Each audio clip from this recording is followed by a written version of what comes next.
Hello everyone. So today we'll see the problems of work energy principle. So before going on problems of work energy principle, पहले हमें ये सीखना होगा कि what does it mean by work. Work done किन किन forces की वजह से होता है, that we need to see first what does it mean by energy, then we will go for the problems of work energy principle. So work is what? That when a force acts on a body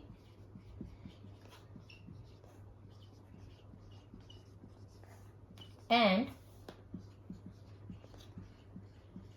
the body gets displaced by certain distance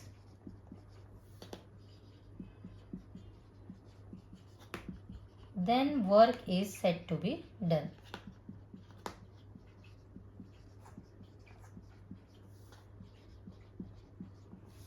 Now what does it mean? इसका मतलब क्या होता है? अगर मैं इसे एक simple से एग्जांपल से एक्सप्लेन करूं, if we have a block with us, let's call the block as A.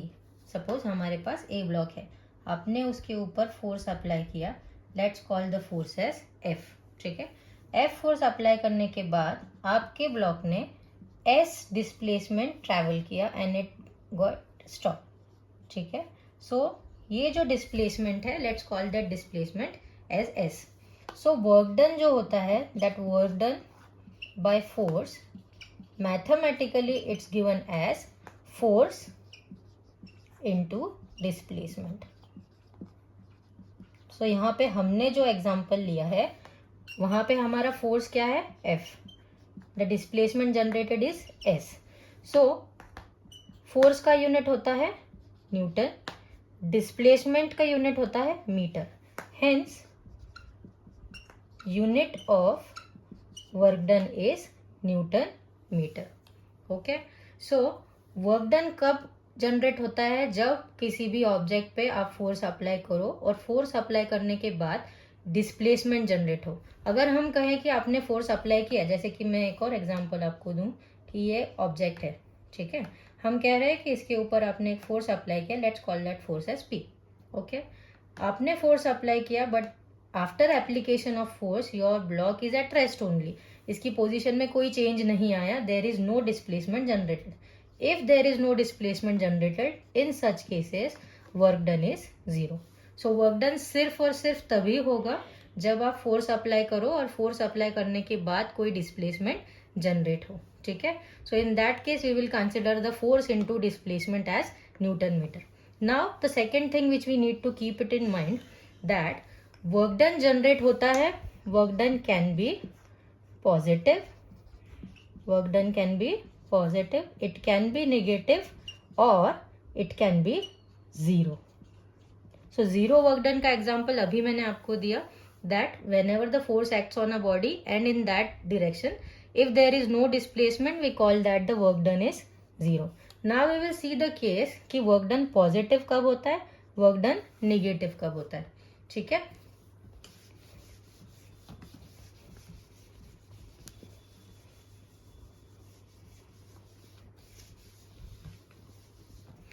For that purpose हम एक सिंपल से ब्लॉक के एग्जाम्पल को समझते हैं. जो भी हमने सीखा था उसी एग्जाम्पल से अगर मैं आपको कहूँ कि ये ब्लॉक पे हमने फोर्स P अप्लाई किया जिसने S डिस्प्लेसमेंट जनरेट किया.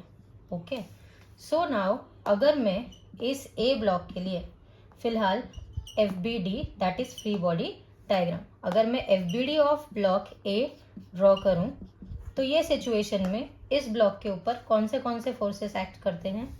So for that purpose I have a separate video where FBD of different objects is there. ठीक है, so now I'll be explaining you that कि FBD के अंदर हम क्या करते हैं, जो भी ऑब्जेक्ट के ऊपर फोर्सेज एक्ट होते हैं वो सारे फोर्सेज हम शो करते हैं. सो अभी अगर मैं इस ब्लॉक ए के लिए FBD ड्रॉ करूं तो इसके ऊपर कौन कौन सी चीजें एक्ट होगी, उसका सेल्फ वेट एक्ट होगा. ठीक है, when the block is kept on surface, तो उसकी वजह से क्या लगता है, नॉर्मल रिएक्शन लगता है, which is shown by N, और certain times in different books you can see it as R. ठीक है, so that must be the normal reaction. Then the external load which is acting on block, that must be there, and the very last thing is, जब आपका object किसी भी surface पे move करता है, so opposite to the direction of motion हमेशा एक force act होता है जिसको हम बोलते हैं frictional force. Okay, so if you see the free body diagram of this block, these are the number of forces which are acting on this block. Okay, ठीक है. अब हमने सीखा है कि वर्क डन मतलब क्या होता है. Work done is nothing but force into displacement, right. ठीक है, तो अभी ये सेम एग्जांपल के लिए हमने देखा कि इस ब्लॉक के ऊपर ये सारे फोर्सेस एक्ट हो रहे हैं. अब मुझे बोलो, ये जो पी फोर्स है, इस फोर्स की वजह से डिस्प्लेसमेंट हो रहा है S, right. So the direction of this force is in the direction where the displacement is happening. Hence the work done because of force P, work done by force P will be P into S, which we consider as positive work done. Why positive? आपका जब force जिस direction में displacement है उसी direction में act हो तो हम उसको बोलते हैं पॉजिटिव वर्क डन. ठीक है. अब अगर मैं आपके लिए कहूँ कि फ्रिक्शनल फोर्स, ये जो फ्रिक्शनल फोर्स है ये कहाँ पे एक्ट हो रहा है. ये एक्ट हो रहा है opposite to the direction of displacement, है ना. तो ये जो है डायरेक्शन, इसमें आपका डिस्प्लेसमेंट हो रहा है. डिस्प्लेसमेंट कहाँ हो रहा है, इन दिस डायरेक्शन. आपका फ्रिक्शनल फोर्स कहाँ पे एक्ट हो रहा है, इन दी लेफ्ट डायरेक्शन. तो इसका मतलब अगर मैं लिखूं वर्क डन बाय फ्रिक्शन तो वो होगा frictional force multiplied by displacement. Now what happens in this, the force is in the opposite direction of displacement, इसीलिए इस वर्क डन को हम बोलते हैं negative work done. Okay, now the third point comes as zero work done. So अभी इस block के ऊपर इसका सेल्फ वेट वर्क कर रहा है, नॉर्मल रिएक्शन भी वर्क कर रहा है, लेकिन अगर आप देखो तो डिस्प्लेसमेंट किस डायरेक्शन में है, डिस्प्लेसमेंट है हॉरिजॉन्टल डायरेक्शन में. और हमारे ये दोनों फोर्सेस कौन सी डायरेक्शन में है, these two forces are in vertical direction. इसका मतलब वर्टिकल डायरेक्शन में कोई डिस्प्लेसमेंट नहीं है. तो अभी हमने जो देखा था कि अगर आपका फोर्स जिस डायरेक्शन में है उस डायरेक्शन में कोई डिस्प्लेसमेंट जनरेट ना हो तो वर्क डन होता है जीरो. सो इसका मतलब work done by self weight and normal reaction is equals to zero, क्योंकि इन दोनों फोर्सेस की डायरेक्शन में कोई भी डिस्प्लेसमेंट जनरेट नहीं होता. तो फोर्स मल्टीप्लाइड बाय जीरो होगा ना, फोर्स इनटू डिस्प्लेसमेंट. तो अगर मैं लिखूं तो normal reaction multiplied by zero generates it as zero. तो इस पे से आपको क्या समझ में आता है कि वर्क डन मतलब क्या है, फोर्स इनटू डिस्प्लेसमेंट, जिसके लिए आपको पॉजिटिव वैल्यू कब लेनी है, जब आपका फोर्स डिस्प्लेसमेंट की डायरेक्शन में हो. निगेटिव वैल्यू आप कब लोगे, जब आपकी डिस्प्लेसमेंट की डायरेक्शन से आपका फोर्स का डायरेक्शन जो है अपोजिट है. और आप जीरो वर्क डन कब लोगे, जब आपके फोर्स की डायरेक्शन में कोई डिस्प्लेसमेंट जनरेट नहीं होता. ठीक है. अब इसमें एक और चीज ध्यान रखने की क्या है, अब जरूरी नहीं है कि हमेशा सारे फोर्सेस ऐसी ही डायरेक्शन में एक्ट हो जिस डायरेक्शन में आपका डिस्प्लेसमेंट है. Certain times what can happen is कि आपको कोई फोर्स दिया है जो कि ऑब्जेक्ट पे इंक्लाइंडली अप्लाई होता है ना. अगर हम ऐसे एग्जांपल्स ले, जब ब्लॉक रखा हुआ है सरफेस पे और उसको आप किसी रस्सी से किसी केबल से पुल कर रहे हो या पुश करने की कोशिश कर रहे हो, तो जरूरी नहीं है कि पुश हम हमेशा हॉरिजॉन्टल डायरेक्शन में ही करें, इंक्लाइंडली भी हम उसको प्रेस करने की कोशिश कर सकते हैं. सो अगर हमने इंक्लाइन फोर्स अप्लाई किया, so in that case also block तो डिस्प्लेस हो रहा है. इसका मतलब क्या है कि एस तो जनरेट हो रहा है. अगर एस जनरेट हो रहा है तो वर्क डन तो आएगा. तो what will happen in that case, work done by force is equals to component of force multiplied by displacement. Of which component of force we will consider? For that purpose you should go on a video of resolution of force, जहाँ पे हमने सीखा है कि किसी भी inclined force को दो कंपोनेंट में कैसे रिजॉल्व करते हैं. अब हमने ये तो देख लिया कि वर्क डन के लिए हमें क्या लगता है, जो डिस्प्लेसमेंट है उसकी डायरेक्शन में या उसकी अपोजिट डायरेक्शन में लगने वाला component. So now for that purpose you should recall that basic concept, जहाँ पे आपको कोई फोर्स दिया हो जिसके लिए अगर आपके पास एंगल है, so we resolve it as P cos theta and P sine theta. If you don't know this, for that purpose you need to check for the video where the resolution of force is been taught. Okay, तो अब हमने इस force का component consider किया P cos theta. अब हमारे लिए component of force जिसकी डायरेक्शन में डिस्प्लेसमेंट हो रहा है, अभी आपका जो कंपोनेंट का डायरेक्शन है वो कैसा है, राइटवर्ड. डिस्प्लेसमेंट भी किधर हो रहा है, राइटवर्ड. इसीलिए यहाँ पे हम इसको लिखेंगे plus of P cos theta into S. So the unit will remain same. The unit will be Newton meter. So according to the question which are been asked to you, आपको उसके हिसाब से डिसाइड करना है कि आप force सीधे सीधे फोर्स का मैग्नीट्यूड ले सकते हो या आपको उसका कंपोनेंट लेना है. ठीक है. Okay. So this is what all about work done. अब हम लोग देखेंगे कि to go for work energy principle हमें कई सारे फोर्सेस होते हैं जिनकी वजह से वर्क डन सीखना है. तो उसके लिए ये जो एक पॉइंट है अभी हम जो डिस्कस करेंगे that is very important, which is work done by different forces.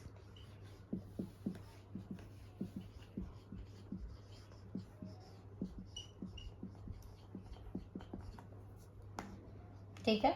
So in this whatever type of forces we will be studying, for question which is given to you we need to check for everyone.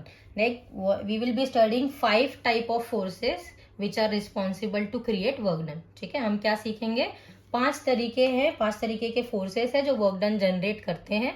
आपको जो भी question given रहेगा आपको question पढ़ के समझ में आना चाहिए कि इन पांचों में से 4 एप्लीकेबल है, 2 एप्लीकेबल है, कोई एक ही एप्लीकेबल है, कौन सा लगेगा ये आपको डिसाइड करते आना चाहिए. उसके लिए अभी हम सीखेंगे कि किन किन फोर्सेस की वजह से वर्क डन होता है. ठीक है. तो सबसे पहला वर्क डन होता है work done by external load.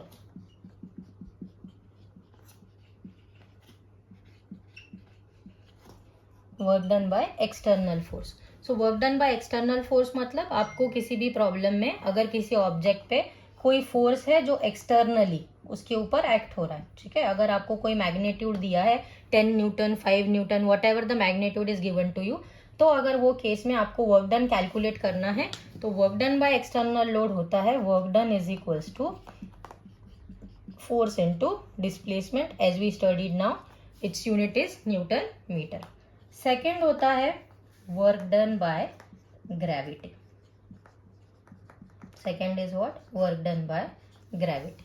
Now as you know that gravity है ना, so this term comes in play अगर आपको वर्क डन के क्वेश्चन में कहीं पे भी हाइट डिफरेंस जनरेट होता है. जैसे कि अगर मैं कहूँ कि आपका ब्लॉक यहाँ पे रेस्ट है, ये आपका इनिशियल पोजीशन है, उसके बाद आपको दिया रहा कि after applying the force now it has travelled a distance of 2 metre and this is the second position of your block. तो अभी जो हमारी फर्स्ट और सेकंड पोजीशन है उसके बीच एक हाइट डिफरेंस जनरेट होता है h. तो अगर ऐसी सिचुएशन है तो in that case only we will be calculating work done by gravity. In that case the formula will be mgh where h is what, the displacement जितना generate हुआ है. ठीक है. अब not only in this case, अगर मैं आप लोगों को कहूँ कि आपका ऑब्जेक्ट किसी इंक्लाइन प्लेन पे रखा हुआ है. ठीक है. इन दैट केस अगर ये आपका पोजिशन 1 है and after application of certain load आपका ऑब्जेक्ट नीचे की तरफ स्लाइड डाउन हुआ. ठीक है. नीचे की तरफ स्लाइड डाउन हुआ और ये है आपका position 2. So in that case अगर ये पोजीशन 2 है तो अगर आप इसे कीनली ऑब्जर्व करें, ये आपका पोजीशन 2 है, तो इन दोनों के बीच can you see a height difference which is been generated, right. So इसका मतलब अगर आपका ऑब्जेक्ट किसी हॉरिजॉन्टल इंक्लाइन प्लेन पे रखा है, हॉरिजॉन्टल से सर्टन इंक्लिनेशन पे रखा है, that is inclination is theta. In that case we will be considering the formula as mg is equal mg into s sin theta. Now here you can see that h is equals to we have taken it as s sin theta. अब ये value हमने कैसे ली है ना, for that purpose जब आप देखोगे अगर ये प्लेन का एंगल हमें कितना दिया हुआ है, प्लेन का एंगल हमें दिया हुआ है थीटा. ठीक है. फॉर दैट पर्पज अगर मैं आप लोगों को यहाँ पे इस चीज को एक्सप्लेन करूँ, ये हम यहाँ पे क्लीनली ऑब्जर्व करते हैं, ये हमारी फर्स्ट पोजीशन है, ये हमारी सेकंड पोजीशन. ठीक है. तो हमारी फर्स्ट और सेकंड पोजीशन के बीच अगर आप देखो, ये अगर एंगल थीटा, इसका मतलब ये inclination will remain same, right. अगर ये इंक्लिनेशन सेम है, आपको चाहिए ये वाला डिस्टेंस, दैट इज h. यहाँ से यहाँ तक का ये जो डिस्टेंस है that is nothing but s. तो अगर हम इस चीज को यहाँ पे डायग्राम से समझने की कोशिश करें तो we have this h with us which we are interested to know. ये है हमारे पास हाइपोटेनियस जिसकी वैल्यू है नथिंग बट डिस्प्लेसमेंट. तो अगर हमें इसके लिए h की वैल्यू निकालनी हो तो इसको हम क्या बोलते हैं, this is your hypotenuse, this is your opposite, this is your adjacent. So the value of h is equals to, कैसे निकालते हैं हम, sine theta is equals to what? Sine theta is opposite upon hypotenuse. Okay, so opposite is h, hypotenuse is s, so h is equals to s sin theta. So this is what we get is as mg s sin theta. ये हो गया आपका work done by gravity. ठीक है, सो work done by gravity का formula हम mg h use करेंगे अगर वर्टिकल प्लेन में के क्वेश्चंस है. mg s sin theta use करेंगे when there are the questions of inclined plane. Okay, now we will see work done by third force.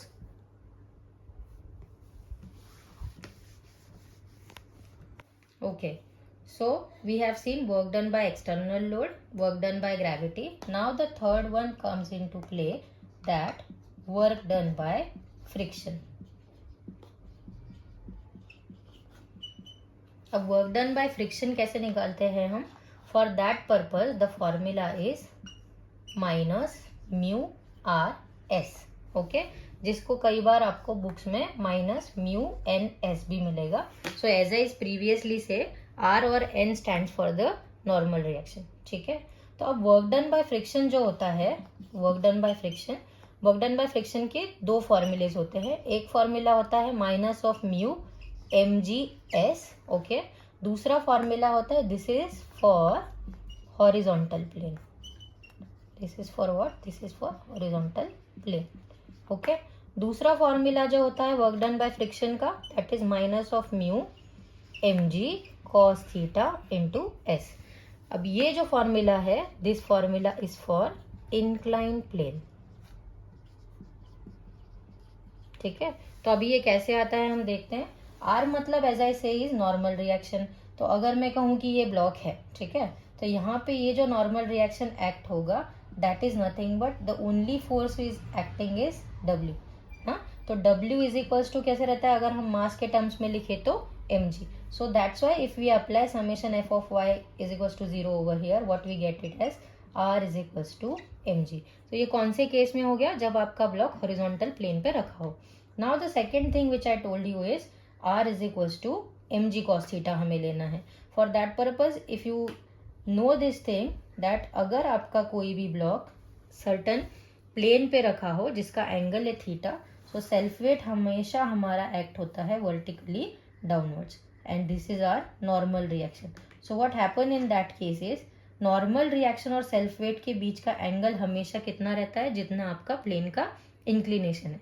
तो अभी अगर ये केस में आप देखो तो W क्या है? एक इंक्लाइन फोर्स है जिसका एंगल विथ वर्टिकल कितना है? थीटा. तो इसके दो कंपोनेंट बनेंगे. ठीक है, कौन से दो कंपोनेंट बनेंगे? एक बनेगा कंपोनेंट W cos थीटा, दूसरा कंपोनेंट क्या बनेगा? W sin theta. सो ये हम रिजॉल्व कैसे करते हैं, ये हम रिजोल्यूशन ऑफ फोर्सेस के वीडियो में सीख चुके हैं. सो यहाँ पे हमने इसको रिजॉल्व किया, ये कंपोनेंट बना W cos थीटा, ये कंपोनेंट बना W sin थीटा. अब अगर ये वाले केस में मैं summation F of Y is equal to 0 apply करूँ तो क्या होगा? R minus W cos theta is equal to 0. तो इससे हमको क्या मिला? R is equal to W is nothing but m g. Hence हमारी R की वैल्यू क्या आई? एम जी कॉस थीटा. ठीक है, वेयर एज R की वैल्यू क्या आई? एम जी. तो एम जी कब रहेगा? When the block is placed on horizontal plane. M ji cos theta कब रहेगा? When the block is placed on incline plane.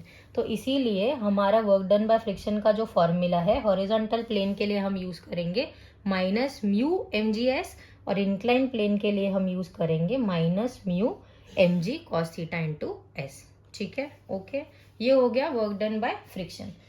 अब हम जाएंगे फोर्थ पॉइंट पे जिसको हम बोलते हैं work done by spring force. ठीक है, work done by spring force. तो ये जो है ना work done by spring force, ये सिर्फ और सिर्फ आपको तभी अप्लाई करना है जब आपको क्वेश्चन में कहीं पे कोई स्प्रिंग अटैच दिया हो. जैसे कि मैं कहूँ कि आपको ऐसी असेंबली दी है जिसके अंदर क्वेश्चन में आपको दिया है कि a spring is been attach to a block. तो अब ये सिचुएशन अलग अलग तरीके की हो सकती है कि आपको अगर दिया हो कि ये पोजीशन से यहाँ पे स्प्रिंग अटैच है, फिर वो सेकंड पोजीशन पे आपका ऑब्जेक्ट रीच करे, ना, वाइस वर्सा। यहाँ पे कोई भी डिफरेंट सिचुएशंस हो सकती है जहाँ पे आपको इंक्लाइन प्लेन पे ब्लॉक रखा हो और उसको स्प्रिंग अटैच है। तो ऐसे सारे क्वेश्चंस जहाँ पे आपको स्प्रिंग से रिलेटेड कोई भी चीज दी है तो वहां पे आपको स्प्रिंग फोर्स की वजह से वर्क डन कैलकुलेट करना पड़ता है। अब ये जो work done by spring force है उसका फॉर्मूला होता है हाफ के एक्स स्क्वायर, ठीक है, जहाँ पे के क्या होता है हमारा स्प्रिंग कांस्टेंट, ठीक है, के इज स्प्रिंग कांस्टेंट जिसकी वैल्यू आपको न्यूटन पर मीटर, न्यूटन पर सेंटीमीटर या न्यूटन पर एमएम में दी रहती है। अब ये एक्स क्या है, x is the value of deflection, ठीक है, x is what, deflection.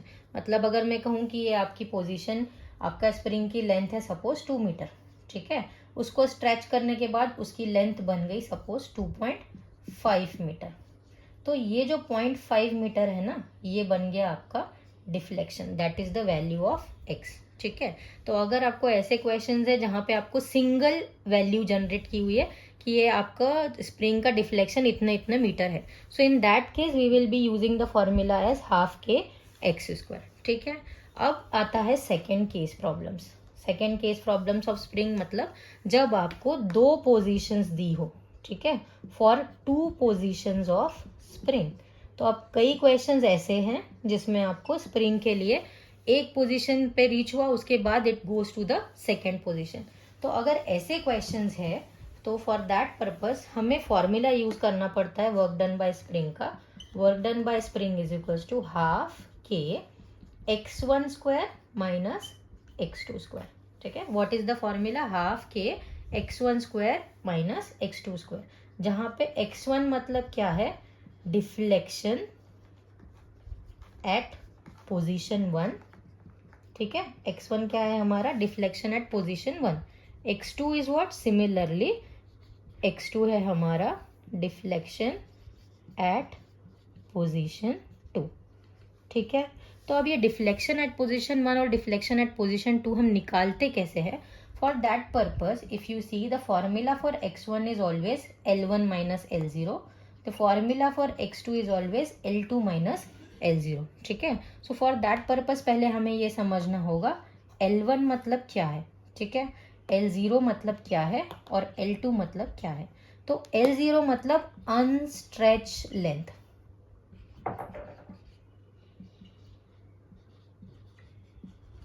unstretched length of spring is L0, length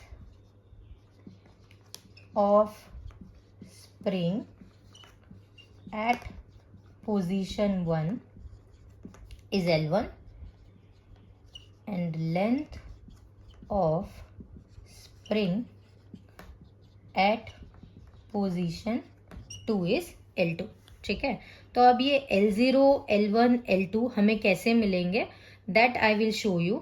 for that purpose we need to make certain space over here, तो मैं आपको ड्रॉ करके दिखाती हूँ कि हम कैसे निकालेंगे, ठीक है। सो अगर हम कहें कि आपको इनिशियली स्प्रिंग दिया हुआ था इन दिस पोजिशन, ठीक है, ये आपको दिया हुआ इनिशियल लेंथ ऑफ स्प्रिंग, तो ये इनिशियल लेंथ है ना, तो इसको हम बोलते हैं L0, ठीक है। आपको दिया है कि ये पोजीशन है आपकी स्प्रिंग की जिसकी इनिशियल लेंथ आपको सपोज 200 mm दी हुई है, तो वो जो लेंथ है उसे हम कहते हैं L0। After that in question आपको दिया रहा कि the spring is stretched to, initially it was at 200 mm length, बाद में the spring is stretched to 300 mm। So इसका मतलब सेकेंड, पहला वाला जो आपका लेंथ बना L1, पोजीशन 1 पे आपकी लेंथ बनी 300 mm, ठीक है। उसके बाद में आपको दिया रहा कि that further the spring is extended up to a length of 400 mm at position 2। तो ये जो आपकी 400 mm की लेंथ है ये है आपका L2, ठीक है। तो ये है आपकी पोजीशन 1, ये है आपकी पोजीशन 2। तो हमारी पोजीशन 1 की लेंथ बनी L1, हमारी पोजीशन 2 की लेंथ बनी L2। अब डिफ्लेक्शन क्या होता है, डिफ्लेक्शन मतलब आपकी इनिशियल लेंथ में कितना चेंज आया। तो जो आपकी पहली पोजीशन थी उस पोजीशन के लिए आपकी लेंथ में चेंज कितना आया, ये चेंज आया ना, आपकी ये अनस्ट्रेच लेंथ थी, ये आपकी स्ट्रेच लेंथ है, मतलब इसको हम कहेंगे x1, ठीक है। सिमिलरली आपकी इनिशियल पोजीशन से पोजीशन 2 के लिए अगर आप देखो तो अभी अगर आप इस चीज को ऑब्जर्व करो तो कितना चेंज आएगा। देखो ये आपकी इनिशियल पोजीशन है, यहाँ से यहाँ तक का चेंज ही x2 है ना। ओके, तो ये जो हमारा डिस्टेंस है ये x1 है, ये जो हमारा डिस्टेंस है ये x2। तो अगर आप इन लेंथ को ऑब्जर्व करो, x1 मतलब क्या होगा, ये है L0, ये है L1। इसका मतलब अगर मैं L1 माइनस L0 कर लूँ तो मुझे मिल जाएगा x1। देखो that's what I have done over here. ठीक है, सिमिलरली ये मेरा L2 है, इतना हमारा L0 है। तो अगर मैं L2 माइनस L0 करूँ तो मुझे मिल जाएगा x2। ठीक है, तो ऐसे क्वेश्चंस जिसमें आपको पोजीशन 1 और पोजीशन 2 के मैनर में दिया हो, इन दैट केस आप formula for work done use करेंगे half K x1 square minus x2 square. Whereas अगर आपको सिर्फ एक ही डिफ्लेक्शन दिया हो तो हम फॉर्मूला यूज करेंगे हाफ के x स्क्वायर। तो f जो आपकी यहाँ की वैल्यू k की है ना, दैट इज स्प्रिंग कांस्टेंट, जो कि आपको क्वेश्चंस में दिया रहता है। Now we will see the fifth and last type of force जिसकी वजह से वर्क डन जनरेट होता है। तो फिफ्थ टाइप ऑफ फोर्स है work done by variable force. अब वेरिएबल मतलब क्या हुआ, जिसकी वैल्यू टाइम के साथ में चेंज होती है। ठीक है, तो इन क्वेश्चंस में आपको फोर्स और डिस्प्लेसमेंट के बीच में ग्राफिकल वैल्यूज दी रहती है। ठीक है, तो अगर आपको किसी स्पेसिफिक पोजीशन में सपोज आपको दिया रहा 2 मीटर से 4 मीटर के डिस्टेंस के लिए कितना वर्क डन जनरेट होता है, तो अगर ऐसे ग्राफिकल मैनर के क्वेश्चंस है तो वर्क डन रहता है area under force versus displacement curve.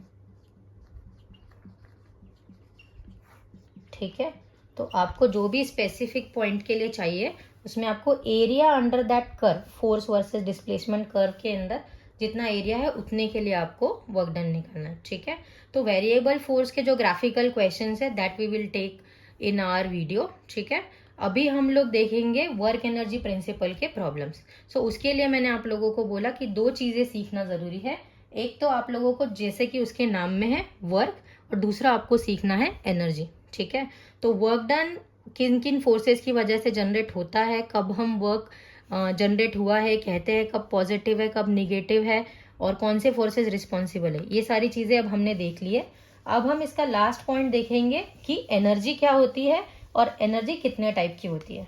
उसके बाद में हम लोग प्रॉब्लम्स देखेंगे वर्क एनर्जी प्रिंसिपल के। सो एनर्जी इज व्हाट, अगर हम नॉर्मल सी लैंग्वेज में कहें तो energy is capacity to do work.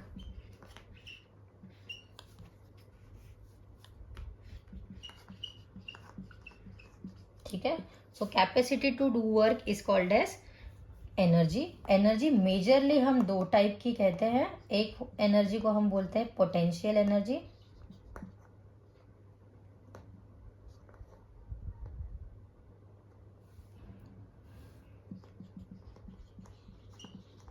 दूसरी एनर्जी होती है kinetic energy.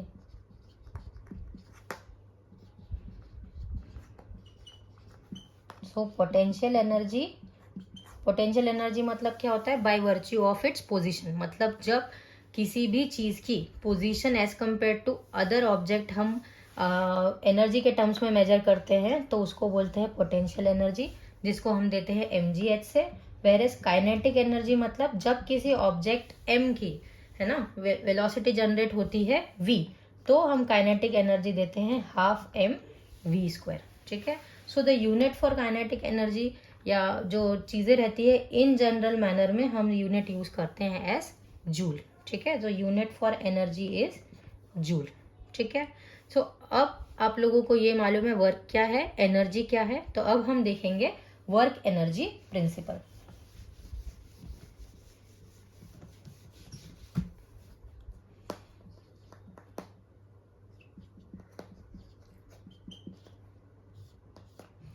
So, by Newton's second law of motion,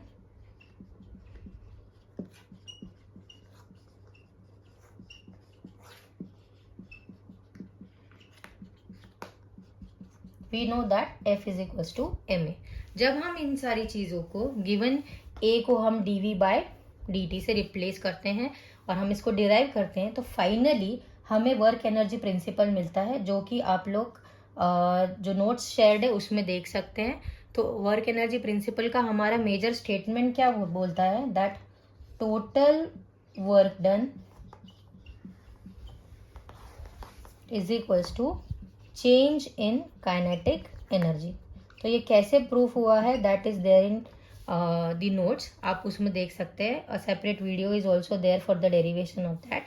so total work done is equals to क्या होता है, चेंज इन काइनेटिक एनर्जी। तो अगर हम कहें कि पोजीशन 1 से पोजीशन 2 के लिए, ठीक है, पोजीशन 1 से 2 के लिए अगर हमें वर्क एनर्जी प्रिंसिपल अप्लाई करना है तो इसका मतलब होता है work done for position 1 to 2 ना, टोटल वर्क डन। अब टोटल वर्क डन मतलब क्या, मतलब हमने जो 5 फोर्सेस सीखे हैं उन पांचों में से किन किन फोर्सेस की वजह से पोजीशन 1 से 2 तक के लिए हमारा वर्क डन लगेगा, वो हमें देखना है। उससे हमें वैल्यू मिलेगी टोटल वर्क डन की। And change in kinetic energy is what, final kinetic energy minus initial kinetic energy. So अगर मैं कहूँ कि पोजीशन 1 से 2 पे आपका ऑब्जेक्ट जाता है तो इसका मतलब final kinetic energy is what, kinetic energy at position 2 minus initial kinetic energy is what, kinetic energy at position 1। So summation of work done from position 1 to 2 is equals to KE2 minus KE1। ये है हमारा work energy principle का formula. ठीक है, तो आपको ये formula याद होना चाहिए, तो ही आप वर्क एनर्जी प्रिंसिपल के प्रॉब्लम सॉल्व कर सकते हैं। ठीक है, सो अभी तक हम लोगों ने क्या क्या सीखा है, हमने ये सीखा, अगर हम इस पूरे वीडियो को समराइज करें तो हमने ये सीखा है कि वर्क डन मतलब क्या है। ठीक है, वर्क इज व्हाट और what does it mean by work done.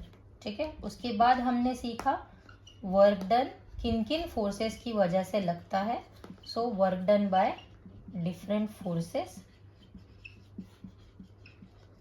ठीक है, कौन कौन से फोर्सेस है और क्या फॉर्मूला लगता है ये हमने सीखा। उसके बाद हमने सीखा what does it mean by energy, energy क्या होती है, इसके टाइप्स कौन से हैं।